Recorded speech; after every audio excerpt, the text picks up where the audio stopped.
Avoir un plan, avoir un projet de vie est quelque chose de très important parce que sans ça, ta vie n'a pas de sens. Tu avances, tu fais de la navigation en vue et en finalité, tu ne pars nulle part. Tu sais pas où tu vas. Si on te demande exactement qu'est-ce que tu fais dans la vie, tu sais pas exactement quoi répondre parce qu'en fait, tu n'as pas de projet de vie. Donc c'est important d'avoir des plans, c'est important d'avoir un objectif, c'est important de te dire voici là où je vais aller et c'est important de travailler dur pour y arriver.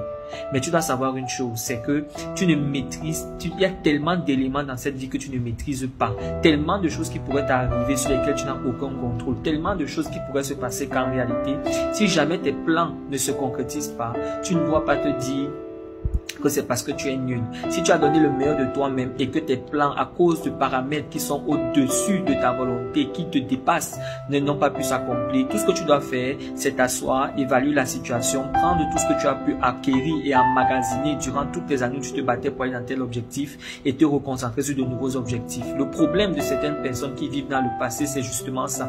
C'est justement que elles se sont battues pendant un temps et ont fait des grandes choses dans un certain domaine, mais aujourd'hui, il n'est plus. Aujourd'hui, il n'y a plus ça. Aujourd'hui, c'est fini, c'est passé.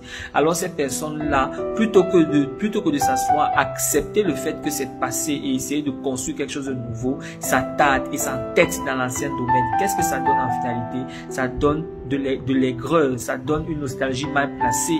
Non, bien aimé, nous ne devons pas faire ça. Nous devons être capables d'accepter que ce qui est passé, le temps passé est passé. La Bible nous le dit, que les temps passés sont meilleurs que les temps d'aujourd'hui. Ce n'est pas la sagesse, qui parle ainsi, ce n'est pas par sagesse que nous parlons ici. Non, bien aimé, le présent, c'est le présent. Et le Seigneur veut construire ce présent avec toi. Il ne veut pas que tu regardes à ce qui est passé, il veut que tu construises ce présent aujourd'hui. Et c'est exactement ce que nous voyons dans le livre de Josué, c'est-à-dire que Moïse a fait des choses extraordinaires. Mais lorsqu'est venu le temps, n'est-ce pas, pour Josué de prendre le relais, le Seigneur lui demande d'arrêter. Calme-toi, arrête de pleurer sur Moïse. Lève-toi parce que comme j'étais avec Moïse, je serai avec toi. Allons-y, nous allons bâtir des choses ensemble. Et c'est exactement ce que le Seigneur te dit au travers de cette vidéo. Calme-toi. Calme-toi. Peut-être peu importe l'âge que tu as, peut-être peu importe le niveau que tu as aujourd'hui, calme-toi. Les temps passés sont passés. Voici, je veux faire quelque chose de nouveau avec toi. Alors avance avec le Seigneur. Tu es béni.